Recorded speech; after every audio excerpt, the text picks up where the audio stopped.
Rizky, apa kabar? Alhamdulillah baik. Sehat? Sehat. Fisik sehat teman. Gimana kesibukan akhir-akhir ini? Ya di sini aja Kak, kita kayak residivis penjara. 3 bulan nih kebebasan direnggut. 3 bulan kebebasan direnggut. Tapi gimana? Maksudnya kan kalian sendiri yang memutuskan Iya, untuk mengurung iya. diri kalian sendiri di sini ya. Menarik ya. Betul. Gimana jadinya? Apa yang membedakan season yang sekarang dengan sebelum-sebelumnya? Nggak apa main dulu. Kalau dibanding season 2, kebersamaan kita itu kan cuma 20 hari sekian lah kalau aku ya. Aku, Aloy, Brevi, Ibot tuh barengnya cuma 29 hari.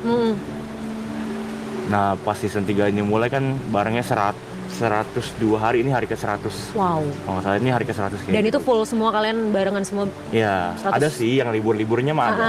Ya maksudnya sebagian besar waktunya dihabiskan di sini gitu. Bareng ya? Iya, melek yang pernah dilihat mereka lagi. Iya. Tidur sebelum kita menutup mata yang dilihat mereka lagi gitu. Jadi apa ya, lebih berasa emotional attachment-nya sih. Oh ya? Iya. Oke. Apa yang kerasa Nick secara emosional antara lu sama member-member yang lain? Di titik aku kepikiran kalau mereka lagi ada sesuatu gitu. Wow. Sampai mungkin aku bisa ngebaca ya, kayak oh ini hari ini misalnya Yuka lagi kurang oke nih moodnya nih, oh hari ini Aloy kayaknya lagi kurang oke nih moodnya nih, Ibot lagi capek nih, lagi nggak ada energi nih gitu. Oke. Ya jadi tanpa harus ngobrol, dari raut mukanya udah bisa kelihatan gitu. Oh Ibot lagi capek, ya udah deh nanti dulu deh biar dia tone down dulu, baru nanti kita ajak main lagi gitu. Oke, jadi lebih bisa memposisikan diri tergantung kondisi masing-masing member. Betul, ya. Oke. Tapi lu cerita kalau lu lagi kenapa-kenapa? Mostly sih enggak ya kayak. Kenapa? Karena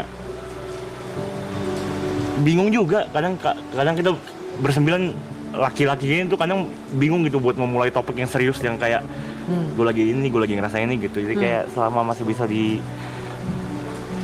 tahan sendiri ya, dan kayaknya selama masih bisa diatasi, kadang ada beberapa hal yang orang lain nggak perlu tahu deh gitu kalau menurut aku. Berapa banyak yang udah ditahan nih?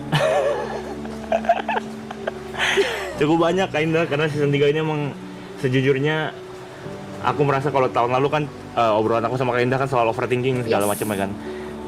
Season 3 ini aku berusaha untuk melawan diri aku supaya nggak merasa kecil, supaya lebih pede lagi gitu. Tapi mungkin karena bubble-nya sekarang lebih gede, jadi komen-komen yang kadang menyakiti hati itu masih kadang kebaca dan mengganggu gitu. Gitu. Mungkin memang karena personally dibanding anak-anak yang lain, aku memang bukan orang yang tipe yang bisa meledak-ledak gitu, yang eksplosif gitu.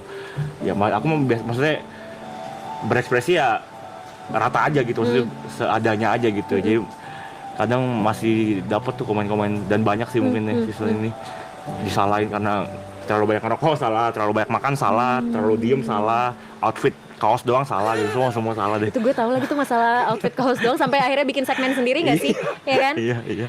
Tapi artinya berarti kan maksudnya selama 100 hari ini, tadi kan Niko bilang banyak hal yang akhirnya dipendam sendiri, terus kayak berpikir ya udah deh kalau bisa beresin sendiri aja gitu. Tapi kan pasti ada momen dimana mungkin ya drop dan downnya dong, karena 100 hari bareng-bareng ya kayak residivis tadi kan katanya gitu kan.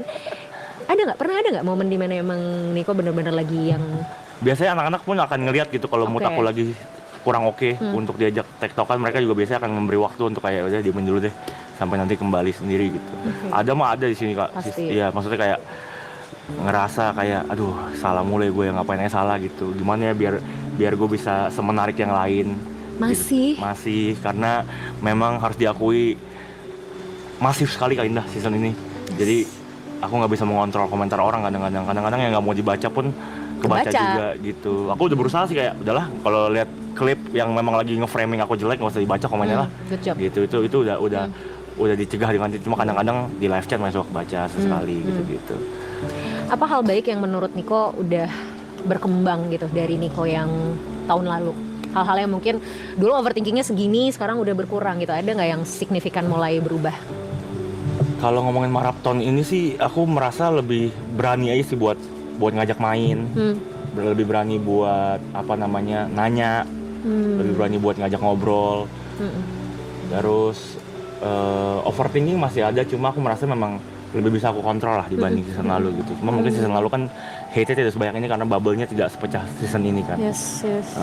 Ya paling masalahnya memang cuma itu aja sih, kadang-kadang komen jahat yang harusnya setelah aku tanggepin dengan emosi, aduh harusnya nggak perlu ya gitu. Kadang-kadang keceplosannya itu aja sih. Tapi kan wajar ya, maksudnya manusia kan kita nggak selalu bisa dalam kondisi baik-baik aja dong. Somehow kan ya meledak juga gitu loh emosi kita. Nah terus ketika Niko kan tipikal yang akhirnya milih untuk diem nih, mendem, mungkin nggak banyak cerita, nggak banyak explode di emotion juga nih ke teman-teman yang lain gitu kan. Terus berarti ngatasinnya gimana selama ini? Selama ini aku biasanya akan memberikan aku waktu untuk nurunin emosi dulu. Kadang kan tersinggung kan refleks ya kayak. Yeah. Jadi kan kita juga bisa milih kapan kita tersinggung kan. Jadi ketika aku lihat, aduh tersinggung. Kadang keceplosan marah ada, tapi ada kalanya juga kayak udah nggak usah baca, tunggu 5-10 menit. Nanti turun sendiri, ya udah coba lagi gitu-gitu aja sih. Dari kemarin. Terus berarti kalau gitu nanti after semua ini beres gimana dong? Maksudnya ini kan hal yang udah 3 tahun berturut-turut kalian lakuin ya gitu. Maksudnya walaupun mungkin nggak yang berbulan-bulan banget gitu, tapi kan ini cukup jadi hal yang signifikan gitu selama 3 tahun ini. Kalau ini udah selesai gimana? Yang paling bikin takut sebenarnya takut nggak berteman lagi sama mereka ya. Takut maksudnya ada jarak gitu sama mereka. Karena kan kalau dari season 2 kita tahu akan ada season 3 gitu. Yes. Walaupun, jadi udah tahu pasti akan ketemu lagi gitu ya. Walaupun kerja masing-masing pasti bakal ketemu lagi di satu titik ya. Itu harapan season 3 gitu. Cuma setelah season ini kelar kan memang udah nggak ketemu lagi sama, maksudnya punya kehidupan masing-masing lah sama anak-anak. Ya takutnya jadi ada jarak, jadi nggak selepas ketika sekarang kita bareng 3 bulan gitu. Emang menurut aku nggak tahu, aku lagi mixed feeling banget beberapa hari ini. Kayak berasa kayak aduh ini aku nggak mau sedih tapi kok beda ya perpisahan yang ini sama yang tahun sebelumnya gitu. Apa bedanya karena tahu nggak akan ada lagi? Iya, karena kan kalau season 2 kita masih tahu kita akan suka ketemu bikin program bareng segala macam gitu. Season ini kan memang benar-benar selesai di sini. Kembali ke hidup masing-masing, kembali ke karir masing-masing, dan nggak tahu kapan kita bisa ngumpul, kapan kita bisa ketemu, kapan kita bisa nongkrong. Mungkin kalau aku bisa, kalau nggak bisa berevisi sibuk, yuk lagi kemana segala macam. Sembilannya gitu. Barengan gitu ya. Apa hal yang paling ditakutin kalau nggak bareng sama mereka?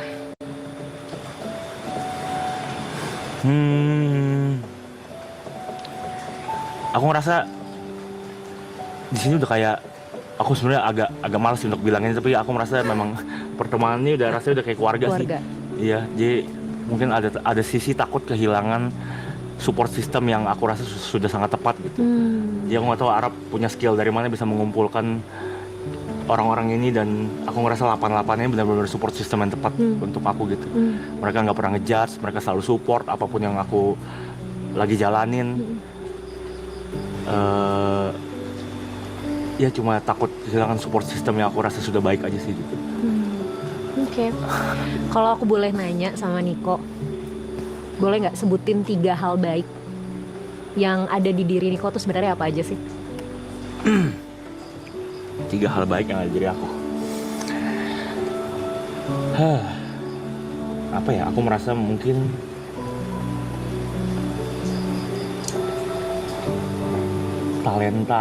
talenta sih, skill, maksudnya dalam beberapa hal aku merasa cukup baik. Dalam misalnya musik lumayan, tektokan, komedi lumayan gitu. Jadi aku merasa bisa multitasking aja sih. Mungkin tapi tidak setebal yang lain ya, kayak Brevi misalnya jago di tongkrongan dengan jokes-jokesnya lucu banget. Oh, it's okay.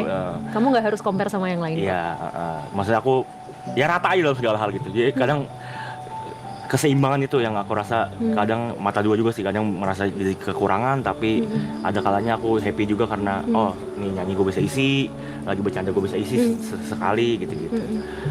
Terus nggak tahu ya, sampai sejauhnya aku merasa tidak pernah punya intensi buruk sih kata orangnya. Jadi kalau bisa aku akan mengurus diri aku sendiri dulu dan peduli sama diri sendiri dulu aja. Maksudnya masalah orang ya biar jadi masalah orang gitu. Betul. Ya, masalah apa, kelebihannya, kekurangannya, apapun yang pernah terjadi dalam hidup dia itu urusan dia gitu. Aku ngerasa tidak punya intensi buruk gitu sama orang lain. Satu lagi apa ya, kalau kata orang-orang aku mainnya di baik Kak. Tapi aku percaya kamu orang baik kok. Maksudnya kita kenal juga udah lumayan lama kan. Maksudnya aku dibanding member-member yang lain aku jauh kenal kamu duluan kan gitu dari event, dan dari pertama aku kenal kamu juga aku tahu kamu juga orangnya tulus gitu loh. Maksudnya, dan aku pengen kamu juga nggak kehilangan kepercayaan diri kamu atas itu gitu. Dan sama seperti yang tahun lalu aku bilang sama kamu, kalau kita compare sama orang kan nggak pernah ada habisnya ya, betul. gitu. Jadi aku suka ketika tadi kamu bilang kamu mau fokus sama diri kamu sendiri, orang lain setiap kelebihan dan kekurangannya biar jadi punya mereka gitu. Aku sih cuman pengen kamu lebih berani jadi diri kamu sendiri aja sih. Lebih berani definisi? Karena even tadi aku nanya 3 hal baik di kamu aja kamu masih compare sama yang lain kan. Iya. Aku orangnya gini tapi nggak sebaik ini sih gitu. Jadi it's really okay gitu untuk jadi diri kamu sendiri gitu. Dan nggak apa-apa untuk ngobrol. Maksudnya kamu selalu merhatiin orang, kamu selalu merhatiin situasi dan kondisi orang, tapi kamu juga harus ingat bahwa boleh loh untuk kamu share apa yang kamu rasain. Kalau nggak sama member, mungkin sama orang lain, sama pacar kamu, sama siapapun orang yang kamu percaya. Sesekali nggak harus selalu mendem. Kadang aku merasa kayak aku bikin mereka, misalnya ke pacar aku ngerasa kalau aku cerita hal yang sama berulang-ulang soal insecurity, soal overthinking, aku cuma akan membuat dia lelah dengan cerita yang itu aja, dan mungkin dia tidak berjalan di sepatu aku kali ya. Jadi mungkin tidak menyalahkan juga. Yes. Aku sangat bersyukur punya pacar yang sangat support sekarang pastinya. Tapi kadang-kadang itu jadi ngerasa aduh kayak nggak perlu deh ya. Udahlah gitu nih, maksudnya didimin 1 jam 2 jam juga ntar gue tone down sendiri gitu, kayaknya udah deh gitu.